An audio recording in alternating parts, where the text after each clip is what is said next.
ата-ана, мектеп, оқушы Африкадан, Африкадан, Америка, Канададан, КТЛ биыл екеуі бір. Просто аты өзгерді да. Бір қызды ренжітіп алам деген нәрсе жоқ та. Бәрі еркек болғаннан кейін. Балам отличник емес. Мен балама сенбеймін. бұл жерде сен жұрттың баласымен ешкімді мотивировать ете алмайсың. Шкафтың үстіндегі бүйтіп шаңды алып сүртіп қарап. Мама соны қатты байқады. Маклюбе деген осы қазақ түрік лицейіндегі балалар хит қылды ғой бүкіл Қазақстанға негізі. Автоматом 5 қойылады. Осы үшеуін КТЛден алып шығасың ғой сен. Руслан Берденов, Бағдат Мусин, Қаран Талапбек, Саясат Нұрбек мысалға да. Өткенде бір ата-анадан естіп қалдым, мен баламды туылғаннан бастап дайындадым. Сол промежутокты главное не проспать. Барлықтарыңызға сәлем. Бүгін біз Қазақ түрік лицейі, яғни қазіргі білім инновация лицейі және де Назарбаев зияткерлік мектебі бойынша сіздермен подкаст түсіріп жатырмыз. Сіздерге сол туралы толық ақпараттар айтамыз. Және де сол мектептерге қалай түсу керек, сол мектептерде қалай оқу болады, және де бітіргеннен кейін қандай жетістіктерге жетеді, сол бойынша толық ақпараттарды айтатын боламыз. Сіздермен қонақта мен, Пұрмашев Еркебұлан, Қазақ түрік лицейінің түлегі, және де Мен есімім Жақсыбаева Нелли, мен Орал қаласындағы физика-математика бағытынан Назарбаев зияткерлік мектебінің түлегі болып келемін. Және де осы подкастта именно Назарбаев зияткерлік мектебінің ерекшеліктері жөнінде сіздерге толықтай ақпарат беруге тырысамын. Бүгінгі подкасттан сіздер не ала аласыздар? Именно осы Назарбаев зияткерлік мектебі мен білім инновация лицейіне түскісі келетін оқушыларға арналған 20 есеп шығару жолдарымен осындай үлкен бір әдемі документте болады. Соны алу үшін біздің подкастта соңына дейін көріністер және де қалай алу керектігін біз подкаст соңында айтатын боламыз. Все, онда танысып кеттік. Ендеше мен өзім Қазақ түрік лицейі бойынша кішкене ақпарат айтып кетейін. КТЛ деген не? КТЛ деген бірнеше рет қайталап өткендей Қазақ түрік лицейі, бірақ 2016 жылы оның атауы білім инновация лицейі болып өзгерді. Сол лицейде білімді орда, лицей, балалардың өзін білімін жақсы қалыптастыратын мектеп деп айтсақ болады. Ол мектепте үздіктердің үздігі, дарынды балалар оқиды. Және де ол мектепті бітіргендер Қазақстан біздің мемлекетімізде, башқа шет елдерде белгілі бір уровеньде жетістікке жеткен оқушылар, түлектер өте көп. Солар бойынша қазір талқылаймыз, және де Назарбаев мектебі бойынша. Қысқаша айтып кететін болсақ, Назарбаев зияткерлік мектептері физика-математика бағытында және де химия-биология бағытында болып бөлінеді. Бұл мектептің ең басты ерекшелігінің бірі 12 жылдық білім беру жүйесі. Яғни бізде Қазақстанда ең бірінші практикадан өткен осы Назарбаев зияткерлік мектептері. Бұл мектептер қазіргі таңда 15 жылдан астам уақыт жұмыс жасап келе жатыр. Сондықтан түлектер ендігі біздің еліміздің, жеріміздің көркеюіне еңбектерін жаңадан түлектер болып шығып, адал қызмет атқаруда. Және де олардың жетістіктерін байқау үшін бізге әлі бір 10-15 жылдай уақыт қажет болады. Солай. Енді ең басты ерекшеліктер бұл біздер, яғни Назарбаев зияткерлік мектебінің түлектері Кембридж системасымен білім алған болатынбыз. Бұл басқа мектептерден ерекшелігі мектептегі программаның әртүрлі болуы, яғни физика, химия, биология, информатика пәндерінен тек қана өзінің қалайтын, яғни сен болашағына әсер ететін, сен таңдап отырған мамандығына қажет болатын пәндерді таңдай алу мүмкіндігі. Сонымен қатар балаларыңыз осы физика, химия, биология, информатика пәндерінен тек 2 пәнді таңдап, 10-шы, 11-шы, 12-шы сыныптарда білім ала алады. Ал қазақ тілі, орыс тілі, география және де экономика пәндерінен сіздің балаларыңыз также тек қана 2 пәнді таңдап, өзінің болашақ мамандығына байланыстырып алады. Ал қажет емес пәндерді ол уже 10-шы, 11-шы, 12-шы сыныптарда оқымайды. Сонымен ең маңызды бір ерекшелік бұл ОБТ тапсырмау. Яғни Қазақстан бойынша барлық мектептер егер ОБТ тапсыратын болса, Назарбаев зияткерлік мектебінің түлектері MESC экзамен тапсырады. Бұл өте маңызды экзамен және де халықаралық деңгейдегі диплом алуға мүмкіндік береді. Сол диплом алу арқасында балаларыңыз, яғни сол мектептің түлектері шетелдегі университеттерге барлықтарына грантқа түсуге 100% сенімді бола алады. Мгм. Ең басты ерекшелік білім беру жүйесінің осыда. Керемет. Қысқаша уақыттың ішінде Назарбаев зияткерлік мектебі туралы біраз ақпарат айтылды. Мен енді өзім Қазақ-Түрік лицейінің түлегі болғандықтан көп ата-аналар шатасады. КТЛ-ге бөлек тапсырамыз, БИЛ-ге бөлек тапсырамыз деп ойлайды да. Но на самом деле КТЛ, БИЛ екеуі бір. Просто аты өзгерді да. Білім инновация лицейі болып 2016 жылдан бері. Просто 1993 жылы құрылған Қазақ-Түрік лицейі түріктермен бірге қосылып ашылған мектеп. Сол 20 жылдан астам КТЛ болып айтылып келгеннен кейін ол бірден білім инновация лицейі болып ауысқаны кішкене көбісіне үйреншікті болмай қалды. Сондықтан да КТЛ деп қазіргі таңда айтылады, бірақ жаңа бағыт бойынша білім инновация лицей деп аталады. Система образования КТЛ-де өте жоғары деңгейде. Ол екі бағытта. Біріншісі білім, екіншісі тәрбие болды. Осы екеуін алады. Қазақтарда мақал бар ғой. Білім мен тәрбие құстың қос қанатындай деген. Тура сол екі бағытты білім инновация лицейінде өте жоғары деңгейде ұстайды. Яғни білімді де тәрбиені де екеуін бірге береді. 50%. То есть тек қана білім беріп, мына жағында тәрбиесі маңырап жатса, ол да болмайды. Тәрбиесін мықты қылып качать етіп, мына жақта образованиясы төмен болса, ол да болмайды да. Сондықтан да екеуінде бірге бір деңгейде бір бағытта ұстайды образованияда. Ең 99% барлығы білетін ерекшелік ол ұлдар мен қыздар бөлек оқиды. Кейбір исключительно бір-екі лицейлер бар, платный лицейлер бар, оларда ұлдар мен қыздар бірге оқиды, бірақ ол өте аз. Бүкіл Қазақстан бойынша, бүкіл аудандарда ұлдар қыздардан бөлек оқиды. Солсы ерекше аталып өтеді. Ана жақта сен балалармен жүрген кезде на своем уровне, да, то есть бір қызды ренжітіп алам деген нәрсе жоқ та. Бәрі еркек болғаннан кейін барлығының деңгейі бірдей, прикол тастауы бірдей. Сондықтан да кейін универге барған кезде кішкене қыздармен араласу енді бір-екі ай кішкене қиындау болады негізі. Өйткені тек қана ұлдардың арасынан өтіп барып қыздармен араласатын болсаң кішкене бір-екі нюанстар. Енді ол адамға байланысты, тәрбиесіне байланысты да. Кейін көп ата-аналар ойлайды, то что орыс тобы КТЛ-де оқи алмайды деген жоқ. Орыс тобы деген нәрсе жоқ. Ол жақта КТЛ-де, яғни білім инновация лицейінде барлық пәндер, технический пәндер, особенно алгебра, геометрия, биология, физика, химия деген пәндер барлығы ағылшынша болады. Ағылшынша болғандықтан мына жақта қандай пәндер қалды? География, тарих, қазақ тілі дегендер қалды. Олар сама собой қазақша өтіледі да. Сондықтан да балалар, орыс тобынан келген балалар да ол жақта оқып кетуі әбден мүмкін. Ешқандай қиыншылықсыз ол жаққа балалар ағылшынша оқиды. И ағылшын біліп бару керек деген нәрсе жоқ. Ол жақта сол жақтағы біліммен, ағылшын біліммен үйреніп кетуге болады КТЛ-де. Сондықтан да ата-аналарға айтатын совет, қорқудың қажеті жоқ. Балаларыңыз ағылшынша білмейді деп. Тағы да ерекше айтып кететін жайт, ол біз 5 жыл бойы, 7, 8, 9, 10, 11 класс 5 жыл оқимыз ғой. 5 жыл бойы біз түрік тілін өтеміз. Мен мысалға қазір түрік достарым өте көп та. Турциядан, басқа мемлекеттерден, өзім Европада оқығандықтан менің ол жақта түріктер өте көп қой. Европада барлықтарыңыз білесіздер.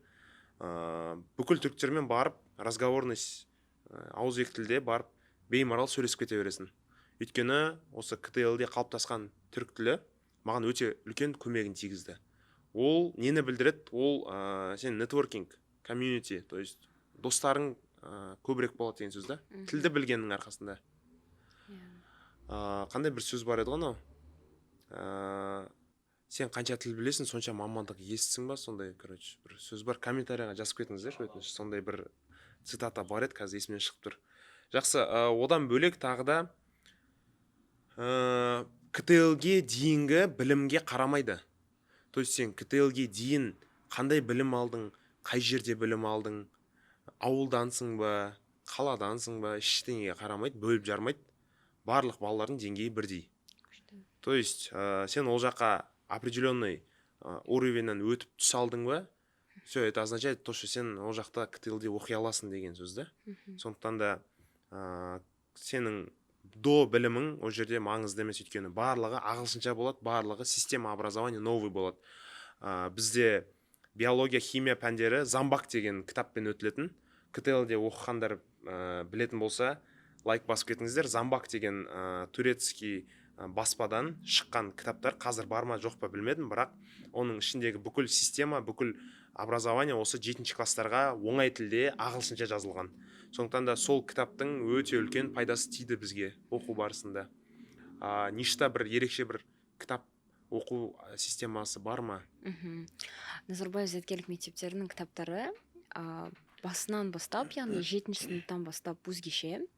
Яғни оқушыларды алғашында қазақ сыныптары, орыс сыныптары өздерінің тілдерінде өтеді.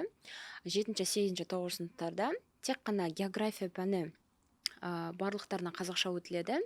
Қазақстан тарихы қазақша өтіледі, және де дүниежүзі тарихы орысша өтіледі. Барлық сыныптарға бірдей.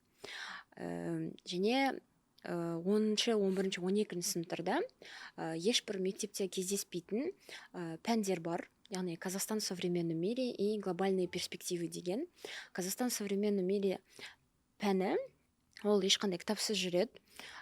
Көбінесе бұл жерде Қазақстанда 90-шы жылдан бастап болып жатырған жайттар қазіргі таңға дейін әрбір Қазақстан Республикасының президенті беретін бізге жолдаулары, солар талқыланады. Например, Қазақстан 2020, Қазақстан 2030 деген бағдарламалар бойынша біздің мемлекет не жасалу керек, қандай өзгерістер болу керек. Яғни Назарбаев мектебінің оқушылары оның барлығын уже мектептің табалдырығында біліп шығады. Және де осы екі пәннен оларда проекттік жұмыстар болады, яғни жобалық жұмыс. Бұл жерде глобальный перспективы пәні ол әлемде болып жатырған қандай да бір проблемаларды шешуге байланысты болады. Ал Қазақстан в современном мире бұл Қазақстандағы проблемалар шешу жөнінде. Бұл да бір үлкен ерекшеліктердің бірі деп ойлаймын. Өйткені оқушылар тек қана мектептегі ғана бағдарламамен емес, ал әлемде болып жатырған нәрселерден хабардар болып жүреді. Бұл баланың яғни кругозорын кеңейтеді, яғни біліп жүруі, санасы барлығы уже жоғары кәдімгі үлкен азаматтар деңгейінде болады. Анау жаңалықтыңдай білетін бала болып шығады да. Өмірде не болып жатыр бәрінен хабардар болып жүреді да балалар. Өте керемет бұл бағыт деген.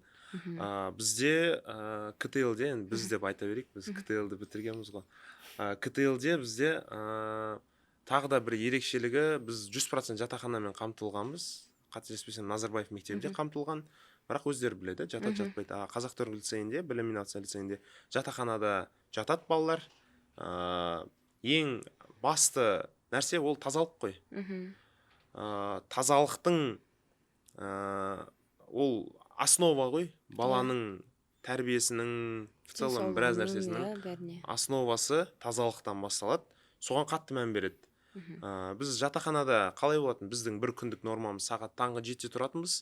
Біз жуынып, душқа түсетініміз түсіп, келіп, біз міндетті түрде комнатамызды жинайтынбыз. Өйткені біз 7:30-да завтракке шығып кететін кезде, біз комнатамыз барлығы, постеліміз жиналып тұру керек, пылесосталып тұру керек комнатамыз, шаң сүртіліп тұру керек. 7:30 мен 8-дің арасында шамамен біздің тәрбиешілеріміз келіп, комнаталарымыз тексеріп кететін. Бүйтіп, есімде бар, еще шкафтың үстіндегі бүйтіп, шаңды алып сүртіп, қарап, қай комната қандай тазалықта екенін байқайтын. И соответственно, біз мысалы 30 баламыз, бір комнатада 6 баладан жатса, бізде 5 комната ғой, в среднем. 5 комната, 5-еуін жарыстыратын комнаталарды. То есть, қай бөлме ең таза болады, соларға айына бір рет поощряется, там, киноға бару. Енді 7-8 класстың баласын қалай қуанту деген өте күшті ғой. Киноға апаратын, зоопаркке алып баратын. Потом бізде еще завтрак болатын, күнде столовыйдың завтрагы да. А вот именно кімнің комнатасы бірінші орын алады, сол бір күн супер завтрак деген болатын. Турецкий завтрак, там, сгущенка, тост, әртүрлі бір сондай салаттар, неше түрлі сондай ерекше тағамдармен супер завтрак дайындап беретін бізге. Сол комнатада соған бізде мотивация болатын. Қай комната бірінші әдемі қылып тазалап, әдемі қылып комнатаны жинап кетеді. Мгм. Это бұл тазалыққа берілетін үлкен бір андай акцент деп айтсақ Мгм. болады. Мгм. Өйткені сол осы нәрсе мені кейін үйге барып мамама үйді жинастыруға бір мотивация болатын. Үйге барып пылесос ұстап, үйді жинап, полын жуып, суббота воскресенье үйге қайтқан кезде мамаға сол бір үлкен бір пайдасын тигізді. Мама соны қатты байқады Мгм. осы лицейге түскеннен бастап. Мгм. Сондықтан да бұл тек қана менің ғана оқиғам емес та, бұны Мгм. барлық КТЛ қазақ түрік лицейінің балалары сөйтіп айта алады. Мгм. Қыздары да, иә? Қыздары да, иә, Барлығы қыздары да. бірдей. Менің екі қарындасым түсті Мгм. КТЛ-ге, например, да. И екеуінен де уже КТЛ-де алып жатқан білімі, тәрбиесі анық байқалады. КТЛ-ге дейін қандай еді. И қазір білім инновация лицейінде қалай раскрепощенный дейді ғой, қалай ашылды, қалай өзін өзі ұстайды, сол жағынан ерекше байқай аламыз. Мгм. Спорт жағынан да, тәрбие жағынан да, кружок, ойындар жағынан да түрлі бір өзгерістер байқалады. Мгм. Потом завтрактан кейін тұрып біз мектепке баратынбыз. Мектепте, как обычно, сабақтар, Мгм. ағылшынша, қазақша, потом обед болады. Обед уақытысында біз 1 сағат обед берілсе, жарты сағат ішіп үлгерсек, жарты сағаттың ішінде біз балалармен не істемейтінбіз, біз балалармен барып футболда ойнап үлгеретінбіз, балалармен барып емтихан болатын болса, обедтен кейін емтиханға бірге дайындалатынбыз. Түрлі әйтеуір активитилар жасап үлгеретінбіз балалармен. Білмеймін, сол кездегі бір 24 сағаттың берекелігі ғой анау ше. Бүкіл нәрсені жасап үлгересің ғой 24 сағаттың ішінде. И біз КТЛ-де ең ерекшелігі біз балалармен жарысып кітап оқитынбыз. То есть бір бала мощный бір кітап сатып алып келсе, фантастический, там мистический бір кітап, Дэн Браун деген сияқты, или Гарри Поттер, сондай бір кітап сатып алып келсе, ананы қалған 29 бала оқымай, короче, ешкім қоймайтын очередьқа тұратынбыз біз. И, соответственно, 7-8 класста сондай қиял ғажайып кітаптар оқитынбыз. 9-10-да уже әдеби кітаптар, 10-11-де уже біз полностью акцентті ұбт-ға дайындалуға қойдық. Сондай бір периодтар болды бізде. КТЛ-де ерекше айтып өтетін нәрсе осы. Одан бөлек бізде активитилар түрлі-түрлі. Футбол, кино тайм, потом көфте, маклюбе деген тамақтар естіген шығарсыздар. Сол маклюбе деген осы қазақ түрік лицейіндегі балалар хит қылды ғой бүкіл Қазақстанға негізі. Мен өзім үйде дайындай алам маклюбені, үйдегілеріме дайындаймын арасында. Потом одан бөлек чайпития, сөхбеттер. Сөхбет деген түркше тілден аударған кезде әңгіме деген сөз да. То есть сол сөхбет, ол әңгіме, просто бұлай әңгіме болмайды. Чай болады обязательно, турецкий бардак, чашкада. Сол чаймен бірге түрік мұғалімдермен, ағалармен солардың бір советтерін тыңдау арқылы біз енді в любом случае өзіңнен бір жас үлкен адамнан әңгіме тыңдау қызық қой негізі ше. Сондай шайдың барысында біраз әңгімелер талқыланатын бізде. И бізде тағы чайпития деп айттым бағана. Чайпитияны кім жасайды? Бізде ата-аналар жасайды. Қазақ түрік лицейінің ең үлкен алып айтатын ата-аналарға бір плюсы ол үштік одақ деген болатын.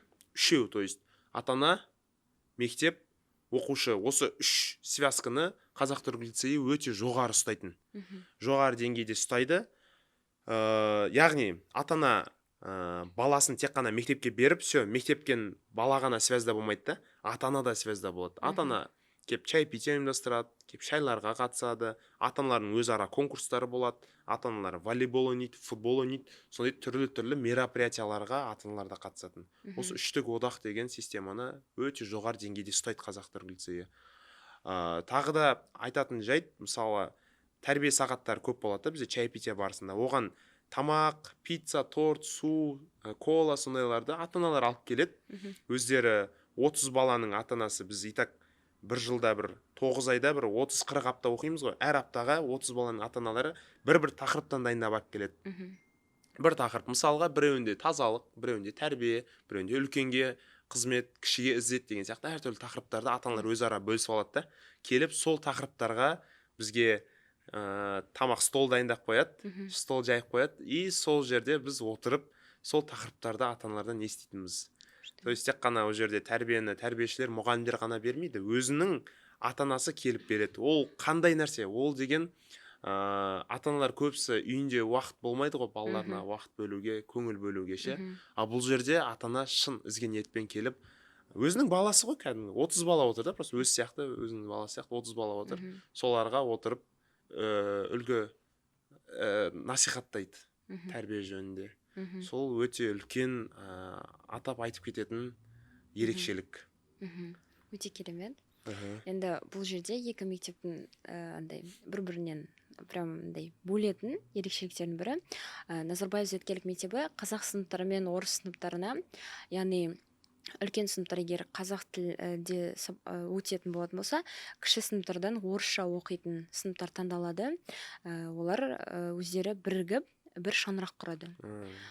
Сонда примерно 10-нан астам шаңырақ болады мектепте, и бұл жыл бойына мектепте жарыс болады. Әрбір шаңырақ өзінің үлкен сыныптардың кіші сыныптарға деген ізеттілігі, ал кіші сыныптардың үлкен сыныптарға деген құрметін арттыру арқылы, және де жарыс кезінде олар бір-бірімен байланысады. Қазақ сыныптары мен орыс сыныптарының бір-бірінің, яғни олар мүлдем бөлек қой.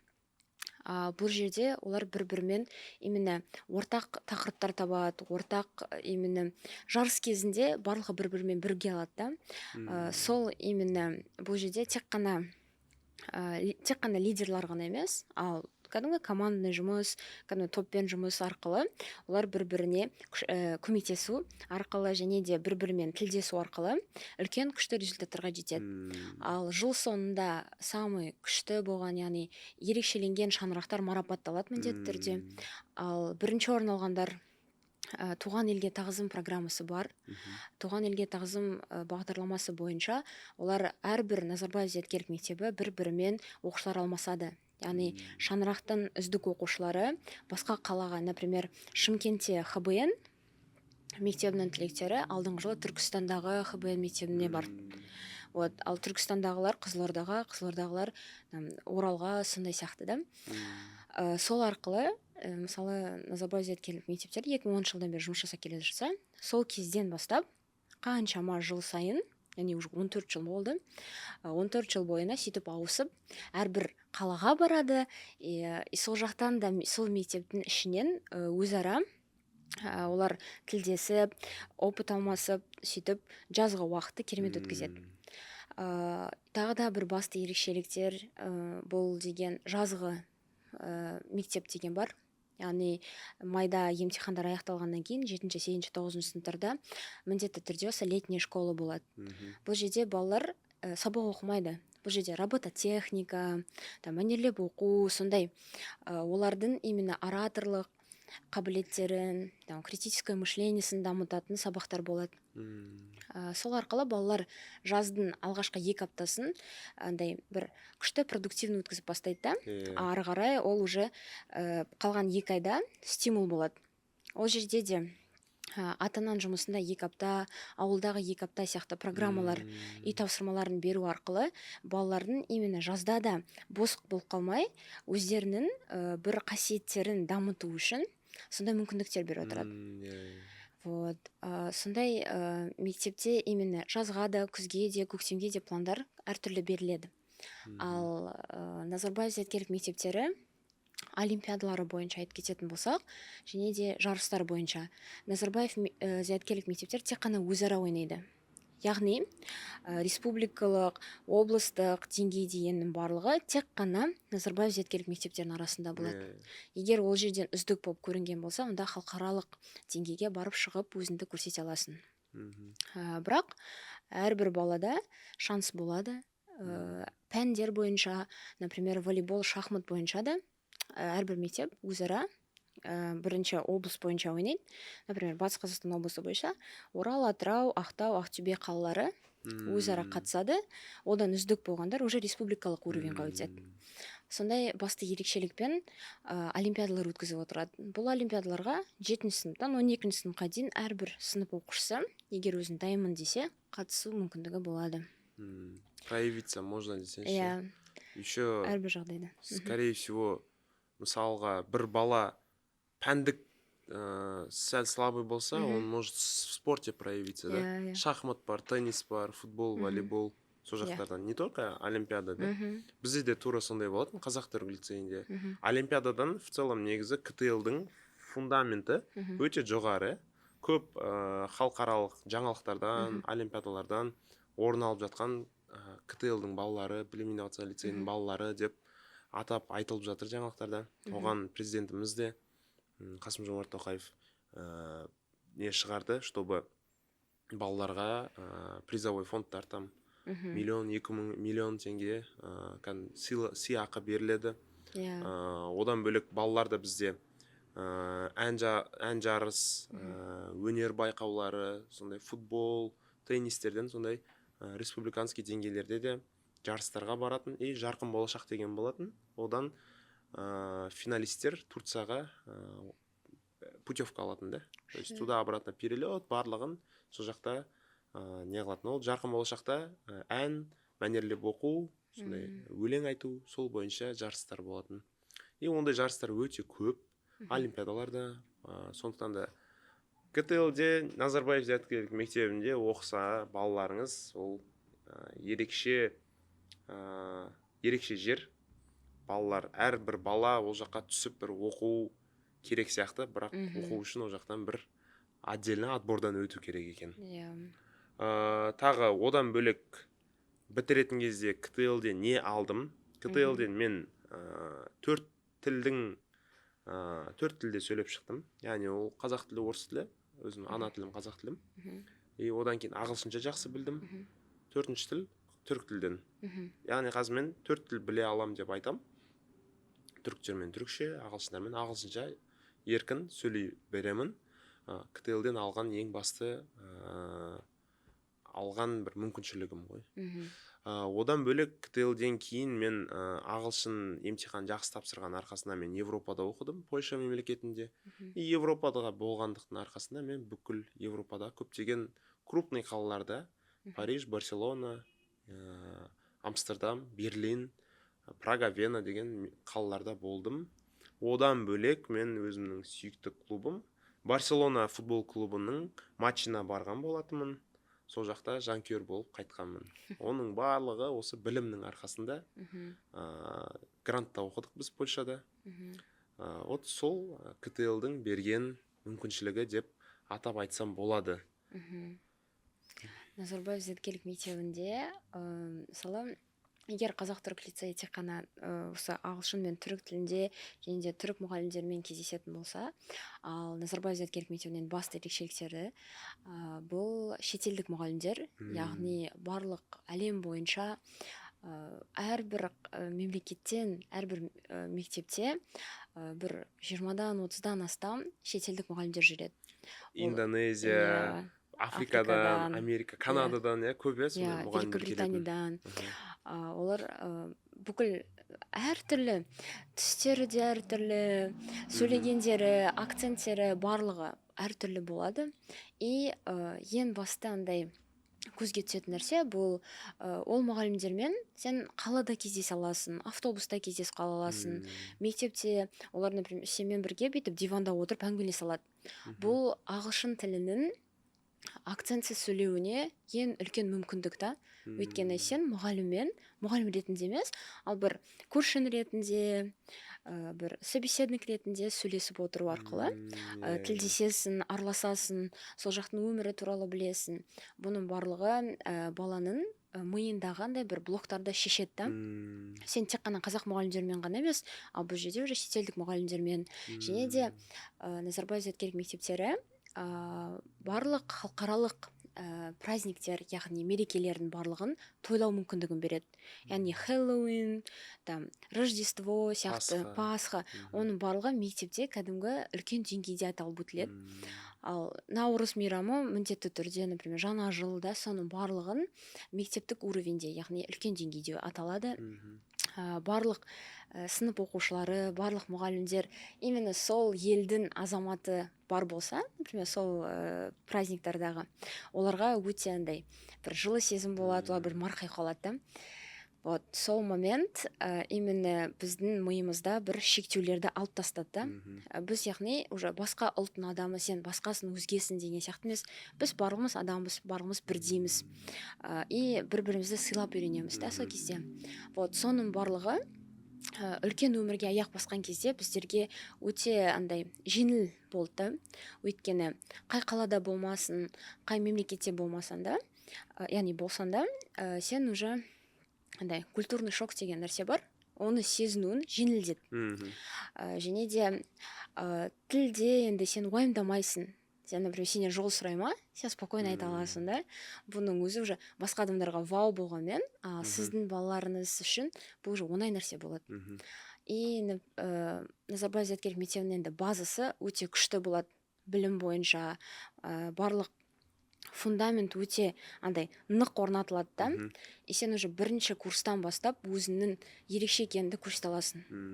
Көп сабақтар, яғни математика, английский, информатика сияқты предметтерден автоматом 5 қойылады. Сондай мүмкіндіктер болады. Например, сен бірінші курсқа түсіп, сразу екінші курсқа ауысып кету мүмкіндіктері бар кейбір университеттерде, сондай да қарастырылған. Бұл уже баланың осы үлкен өмірде өзінің ерекше екенін сезінуіне кәдімгідей көмектеседі. Мектептің тарапынан сен лидерские качестволы шығасың, конкурентоспособный боласың. Бұның барлығы осы жұмыс жасағанда да, әрбір проблемалар болған кезде өмірде сенің әртүрлі сферада, яғни әртүрлі бағытта ойлау қабілеттілігіңді көрсетуге мүмкіндік береді. Бұның барлығы осы мектептердің табалдырығында, осы беретін мұғалімдердің тәрбиесінен, опыттарынан, және де беретін осы білім жүйесінен алынады. Сондықтан бұл мектептерде оқығаннан кейін сен алып шығатын нәрсен, яғни сен ана жаққа тарыдай болып кіресің, түйедей болып шығасың ғой. Вот. И сенің миың да дәл сондай деңгейде болады да. Сен уже үлкен азамат сияқты ойлау қабілетімен бірге шығасың ғой. И соны қолдана білесің.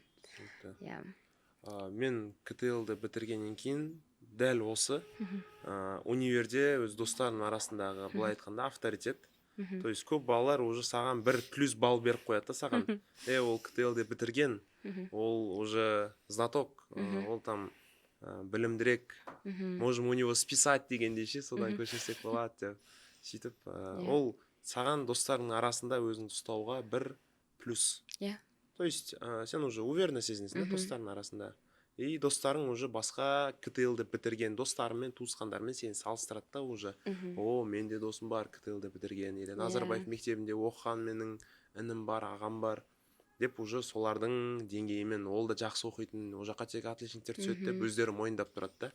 Это уже кәдімгі самооценкаңа плюс 1 балл да, в принципе. Одан бөлек КТЛ-де бітіргеннен кейін сенде өте мықты орта болады, үлгі тұтар ағалар болады, сен інілерге өзің үлгі бола аласың. И сенде статус болады да, то, что сен КТЛ-де бітіргенсің, сен уже пример для подражания деген сенде статус болады. То есть сен уже бір в любом случае уже бейімделген боласың ғой, тәртіп бұзбауға, өзіңді таза ұстауға, жоғары ұстауға өзіңді ше. Сондай бір ерекше айтылатын нәрсе бар. Одан кейін адал дос, мықты білім, жарқын болашақ. Осы үшеуін КТЛ-ден алып шығасың ғой сен. Кәдімгі былай сумкаңа салып, осы үшеуін достарың, 30 достың арасында в любом случае 30-да қалмаса да, бірақ бірнешеуі адал дос болып қалады. Білім бағана КТЛ-де 5 жыл бойы система, европейская система образования, сол білім болса, сол білімнің арқасында сенде жарқын болашақ болады деген сенім бар да уже. Сол КТЛ-ден алып шығуға болады. КТЛ-де бітірген ерекше түлектерді айтып кетсем болады мен. Олар Руслан Берденов, Бағдат Мусин, Қаран Талапбек, Саясат Нұрбек мысалға да. Руслан Берденов өте мықты депутат, Бағдат Мусин тоже қазір экс-министр цифровизации, Саясат Нұрбек министр, ғылым және жоғары білім министрі, Қыран Талапбек деген бар, өзімізбен қатар жас жігіт, бірақ Қазақстандағы номер 1 мобилограф, кәсіпкер. Сондай өте үлкен қазақ түрік лицейінің тұлғалары бар. Қандай тұлғаларды білесіздер, дәл қазір комментарияға жазып кетсеңіздер болады. Осы қазақ түрік лицейі мен Назарбаев зияткерлік мектебін бітірген үлкен азаматтарды жазсаңыздар болады. Біз қазір айтсақ оларды айтып отырып қаламыз да. Список өте үлкен. Сондықтан да қазір енді ең басты тақырыпқа көшсек, КТЛ-ге қалай түсу керек, қалай дайындалу керек, сол бойынша бірінші Назарбаев зияткерлік мектебі бойынша. Қазір мен бір минуттық пауза алып, сіздерге айта кетейін. Біздің подкастты қарап жатқандарыңызға көп рахмет. Сіздерге пайдалы болып жатыр деген үміттеміз.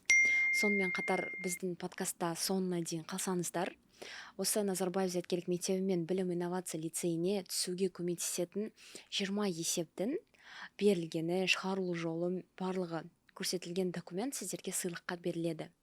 Соңына дейін болсаңыздар, сол сыйлықты қалай алу керек бойынша сіздерге айтып кетеміз. Ал Назарбаев зияткерлік мектебінің түсу жөнінде айтатын болсам, бағасында айтылып кеткенде 2 бағыт бар: физика, математика және химия, биология.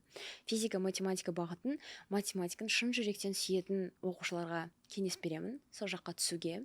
Ал ХБН, яғни химия, биология бағытына, бұл жаққа уже өзін творческий жағынан дамытқысы келетін, яғни өзін ерекше болып санайтын оқушыларға арналған мектеп.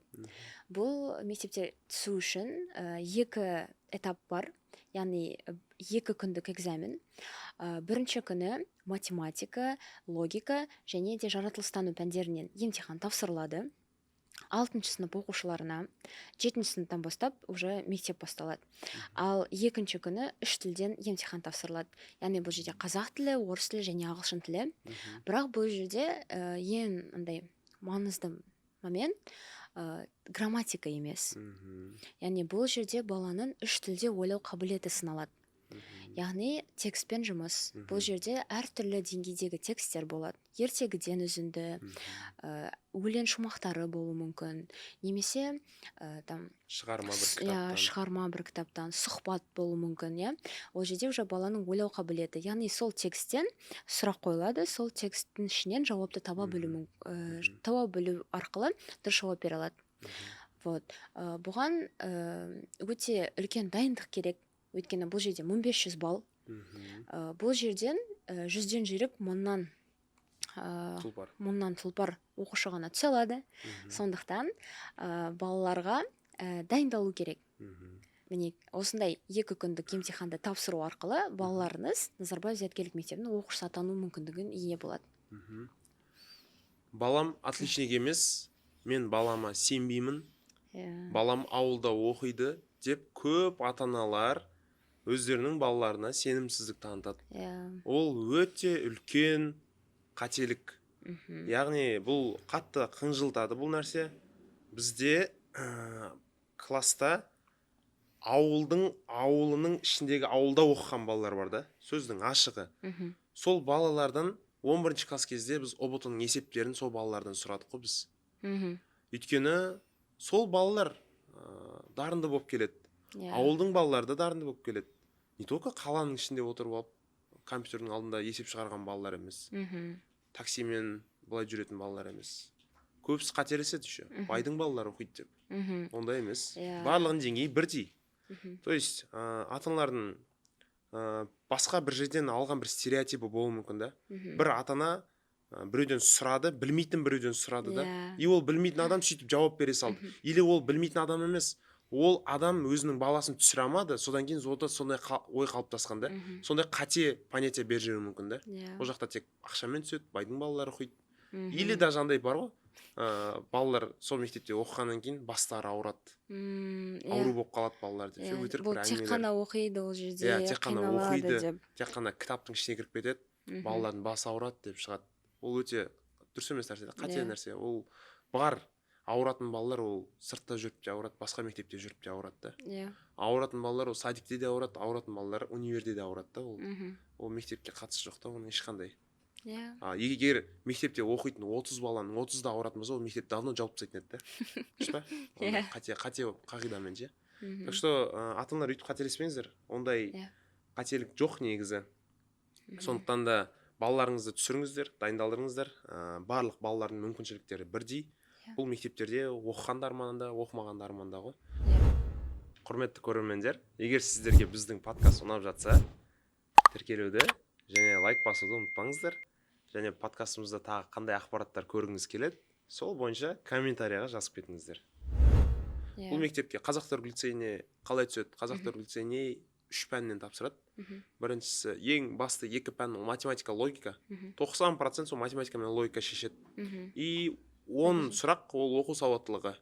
Қазақ тобы қазақ тілінде тапсырады. Орыс тобында оқыған болса, балаңыз бастауыш мектепте орыс тобында оқыған болса, онда орыс тілінде тапсырады.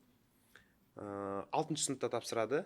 Яғни көп ата-аналардың еще тағы қателесетіні 6-шы сыныпқа келіп мен баламды дайындай саламын деп ойлайды да. Сонда бүкіл ата-аналар ақымақ қой, бәрі 4-ші 5-ші класстан бастап дайындап келеді да. И сіздің балаңыз ғана 6-шы сыныптан дайындап түсіп кетеді да. Ондай болмайды. Бүкіл ата-аналар 4-ші 5-ші класстан бастап дайындап жатыр. Өткенде бір ата-анадан естіп қалдым, мен баламды туылғаннан бастап дайындадым. Сөздің ашығы ол деген үлкен ответственность қой ол. Баланы фундаментін қалыптастыру керек. Математика, логика. Математика, ладно, супер болуы мүмкін балада ше. Бірақ Мектептің уровені болуы мүмкін да. Бірақ логика қандай? Логиканы ешқандай мектеп өтпейді ғой мысалы. Логиканы өтпейді ешқандай мектеп. И логиканы бір формула керек жоқ логикада. Бір определенный знание керек жоқ. Логиканы шығару үшін бала просто алып сол логиканы практикадан өткізу керек. Қайта-қайта сол есептерді шығару керек. Сол кезде у него техника наработается. Логический есептерді шығаруға. Потом логика сынып таңдамайды. Логиканы 1-ші класстың баласы да шығару мүмкін, 11-ші класстың баласы да шығару мүмкін. И қазір экранның артында отырып көріп отқан ата-аналар да шығару мүмкін да.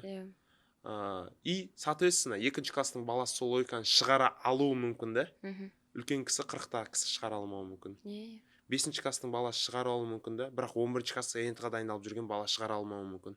Өйткені техникасын білу керек та. Тура сол техникамен КТЛ-ге тапсырады емтиханда.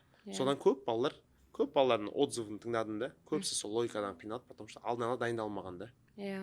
Вот. Көп жерде тек қана математика ғана. Математикаға упор қояды да. 4-ші 5-ші класстан бастап жайлап сол логикалық есептерді егер сіздер ата-аналар әр жерлерде береді, бір жерлерде сатылады, бір жерде сатып аласыз, бір жерде бір бонус қаласыз, сол жерлерден жинап сол логикалық есептерді жайлап бере беруіңіз керек балаға. Но соответственно ол балаға қызық болу керек. Вы должны поощрять, то есть сіз ата-ана балаңызға бір не беруіңіз керек та, мотивация беруіңіз керек та, что сол логикалық, давай мысалы бүгін 40 есепті шығардың ба, мен саған там, например, в кино сходим. Или бір аптаның ішінде осындай істедің ба, или бір айдың ішінде осынша есепті бір 100 сборник, логический сборник бітірдің ба, давай мен саған телефон алып берем деп.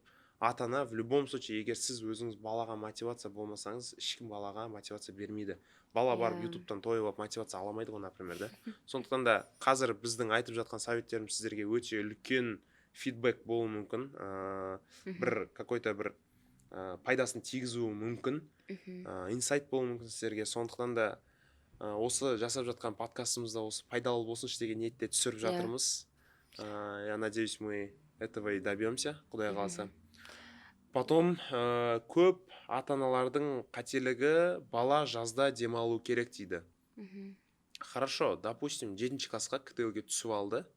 7-тен 8-ге КТЛ-ге түсіп алыңыздар да, жазда демалсын.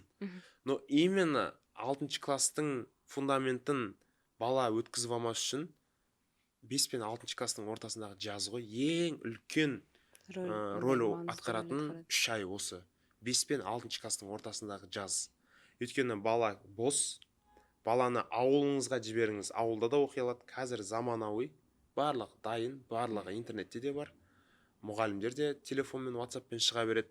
Сондықтан да осы 3 айды ата-аналар не должны, былай айтқанда, профукайды, грубо говоря, өткізіп алмау керек. Ол, соответственно, КТЛ-ге де дайындалатын кезде сол 3 ай жаздық. И полностью 6-ші класста полностью оқуға бөлу керек болады. Кейбір ата-аналар 4-ші 5-ші класстан бастап та дайындала береді.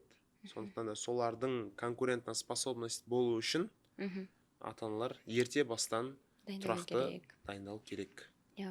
Енді бұл мектептерде оқу үшін, яғни бұл мектептерге түсуге дайын болу үшін балада ең бастысы ниет болу керек. Баланың өзінде ниетпен желание, яғни бала өзі ішінен тілеп тұру керек та. Мен осы Назарбаев мектебінде оқысам екен, мен осы білім инновация лицейінде оқысам екен деген арманы болса, бұл баланың мотивациясы уже андай лық толы да. Яғни ол әрекет қылады. Ниеті бар болса, уже әрекеті болады да. Ал берекен барлығы Алладан. Вот. Екінші, бұл жерде үлкен маңызды нәрсе, бұл білім. Яғни мектеп табалдырығындағы білім, курс орталықтарындағы білім, осы дайындықтағы білім, барлығы баланың осы мектептерге түсуге именно ықпал ететін нәрсе да. Өте маңызды. Яғни бұл уже математикалық фундамент, логикалық негіздері, осы үш тіл, жаратылыстану, бұның барлығы маңызды пәндер болғандықтан, қазіргі таңнан бастап баланы дамыта беріп, осы сабақтарға өзінің құштарлығын аша білу керек. Ал үшінші нәрсе, бұл ата-ананың сенімі. Яғни, егер сіз өзіңіздің балаңызға сенбесеңіз, сіздің балаңызға ешкім сенбейді. Ал егер ата-ана баласына сенбесе, бала өз-өзіне сенбейді, ол өз-өзін құнсыздандырып жібереді. Қазіргі заманда өзінің құнын білмейтін адам, бұл енді самый қалай айтсам болады, өте төмен нәрсе да. Бұл жерде самооценка деген сөздің сарпы де болмай қалады. Ал бұл қалай болашақта, келешекте өмір сүруге керек нәрсе. Яғни жоғары самооценкасы бар адам, яғни өзіне сенімділігі мол адам, ол үлкен белестерге жете алады. Ал оның фундаменті бұл ата-анада. Енді әрбір бала өзінің ата-анасы үшін ерекше ғой. Соны ата-ана әрдайым именно осы подростковый возрастта айтып отыру керек, көрсетіп отыру керек. Сен ана көршінің баласы сияқты емессің деген сияқтылардың барлығын уже көзін жою керек та бұл жерде. Жұрттың баласы деген понятиені уже егер бұрынғы балаларды это мотивировало, қазіргі балаларға ондай жоқ, ондай мотивация өтпейді да. Олардың поколениясы өте ерекше. Әрбір қазіргі туып жатырған балалар, олар уже басқа деңгейдегі балалар да. Соны ұмытпау керек. Бұл жерде сен жұрттың баласымен ешкімді мотивировать ете алмайсың, сен наоборот өзінің балаңды қанаттарын сындырып, андай қыласың. Өте андай плохой эффект болады. Ал егер балаңнан күшті адам шықсын десең, сен балаңды прям объектив емес, но мотивация беру керексің. Сен ақылдысың, сен зерексің, сен ерекшесің деп та. Сен міне былай жасай алады екенсің ғой, өте керемет деген сияқты да. Жылы-жылы сөйлеп, балаларыңызды осы Назарбаев зияткерлік мектебімен білім инновация лицейіне қызықтырып түсірсеңіздер болады. Мен тағы да осы заманға ерекше айтып кететін нәрсе, ол қазіргі ұрпақ альфа поколение ғой, альфа ұрпақ.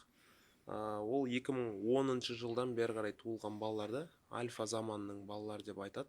Олардың ойлау қабілеті, милары өте ерекше жұмыс жасайды. Оны мойындау керек. Мысалға, қазір сіз де білесіз, балаңызға телефон беріп қойсаңыз, бір қате настройка бір телефонда болмай жатқан нәрсені сізден жақсы тауып береді да, оны. Компьютерді аталарымыз енді қазақ бекер айтпайды, ақыр заманның балалары деп прикол тастап айтады ғой негізі. Бірақ в натуре сол да, балалар уже дамып кеткен, ойлары алдыға кетіп қалған да.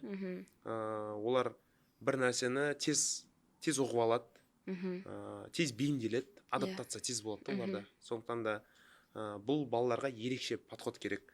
И ата-аналар, если до этого балалардың барлығы мұғалімнің указкамен бүйтіп ұрып отырумен сабақ оқи алған болса, қазір мұғалім отыруының қажеті жоқ та балалардың басында. Балаларда ең басты мотивация мен ниет болса, осы болса, бала таудың басында да оқи береді, ауылда да оқи береді, машинада кетіп баратып, автобуста да оқи береді да. Ол баланы ничто не остановит, мотивациясы болса. Ал балада мотивация болмаса, сіз өзіңіз білесіз, басында тұрып шұқып отқан мұғалімнің өзі де, сіз хоть миллион бер ол мұғалімге, күндіз-түні қасында отыр десе де, балада мотивация болмаса, бала алып шығамайды ол, білімді аламайды. Сондықтан да мотивацияны кім береді? Мотивацияны үйдегі ата-аналары береді, әкесі береді, шешесі береді, және де ағалары береді. Сол кезде ғана балада бір определенный мотивация болады. Сол мотивацияны бере алу да керек қой, бере алу да керек. Сондықтан да ата-аналар осы қазақ түрік лицейіне түскен адамдардан совет алсаңыздар болады, кеңес, консультация алыңыздар да. Бұл именно осы 6 класстағы бір промежуток, ол қазір бір шылчокта өтіп кете салады да, сол промежутокты главное не проспать. Осыны сіздер барынша упор қойып, барынша бейімдесеңіз, балаларыңызды түсіріп алыңыздар, болды, кейін жемісін жайлап көре бересіздер. Қазір бір ақылды бір цитат айтайын. Бенджамин Франклин айтады ғой, ең үлкен, ең мықты инвестиция ол білімге деген инвестиция да. Оны тек қана ол Бенджамин ғана айтқан емес та, оны біздің ата-бабаларымыз да айтқан да. Біздің Ахмет Байтұрсынов, Ыбырай Алтынсарин бекерден бекер біліммен айналысқан жоқ қой. Олардың барлығы балалардың біліміне үлкен үлес қосты да.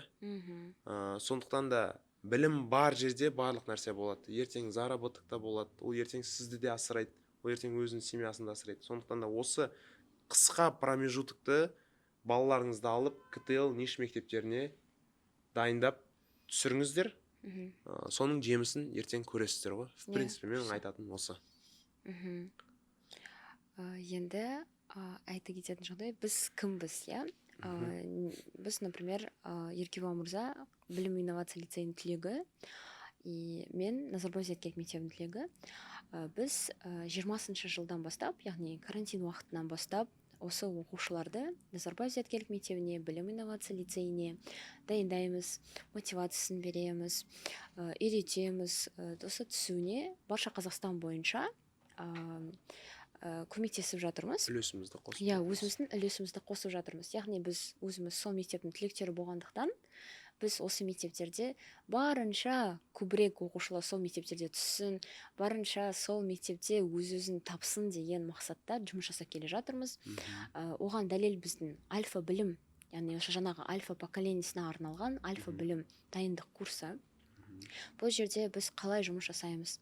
Біз бірінші ата-анамен сөйлесеміз, оқушымен диагностика өткіземіз. Яғни диагностикалық тест арқылы баланың мектептегі оқуындағы деңгейін, логикалық ойлауын, барлық қабілетін біліп, ары қарай жеке куратор, жеке ментор ата-анаға тағайындалып, балалардың сосын ништің 6 пәніне, білім инновация лицейінің 3 пәніне дайындала алады. Бұл ең басты ерекшелік біздің курстың барша Қазақстан бойынша, яғни ауылдық мекен ба, облыстық мекен ба, қаладан ба балаңыз, оның барлық маңызды емес. Қай жерде болса да біздің платформаға, яғни ол біздің приложение, соған доступ 24/7 болады. Любой ыңғайлы уақытта өзінің қай пәнді сүйіп оқиды, қай пәнге дайындалғысы келеді, соның барлығын ашып дайындала алады. Бұл өте үлкен мүмкіндік, заман талаптарына сай, қазіргі балаларға қызықты, өйткені қазір біліп жатырмыз ғой, барлығы телефонға жақын, таңертең тұра салысымен телефон қолында болады. Сол кезде бұл баланың ең пайдалы хоббиларына айналса да, уже мектептегі үлгерімін жақсартады, мектепте болып жатырған олимпиадаларға қатысуына мүмкіндік ашады. Сонымен қатар өзінің логикалық ойлау қабілетін арттырады, яғни бұл жерде критическое мышление дамиды. Әртүрлі өмірде болып жатырған ситуацияларға балаңыздың реакциясының әртүрлі, әркелкі болуына мүмкіндік ала алады. Міне біздің осындай дайындығымыз бар. Егер сол бойынша толықтай ақпарат алғыңыз келсе, бізде төменде сілтемеде консультация бар. Яғни біздің менеджерлар сіздерге толықтай консультация бере алады. Егер керек болса, Еркебұлан мырзадан немесе менен керекті ақпараттар ала аласыздар. Біздің подкастымызда уақыты тамамдап қалды. Сондықтан да қорытындылайтын болсақ, балаларыңыз осы КТЛ ниш мектептеріне дайындаңыздар. 4-5 класстан бастап дайындаңыздар. Ерте бастан, өйткені конкуренция өте көп. Толық ақпаратты консультация бойынша, бағананы мотивация бойынша толық ақпаратты алғыңыз келсе, біздің курсымыз бойынша төмендегі номерге хабарласып, біздің консультацияға жазылсаңыздар болады. Жалпы подкасттың қандай болғаны туралы осы пікірлеріңізді қалдырсаңыздар болады. Бұғына біз береміз деген сыйлықты алу үшін тоже комментарий қалдырыңыздар. Біздің осы парақшамызға тіркеліп қойыңыздар. Егер тағы да подкаст керек, тағы да осы именно бір тақырып бойынша кажет болса, бір сұрақтарыңыз туындаған болса, иә, солардың барлығын осы комментарий бөліміне жазып, бізге тіркеліп қойыңыздар. иә, барлықтарыңызға, тамашалағандарыңызға көп рахмет. Сіздерден бір обратный отзыв күтеміз. Подкаст сіздерге ұнады деген сенімдеміз. Бұл мектептер туралы айта берсең көп, да? Иә, өте көп. Біз уақытқа кішкене сыймайды екенбіз. Сондықтан да барлықтарыңызды күтеміз. Және де балаларыңыз ең үздік мектепте оқығанын бізде қалаймыз. Сау саламатта болыңыздар. Рахмет, көп сау болыңыздар.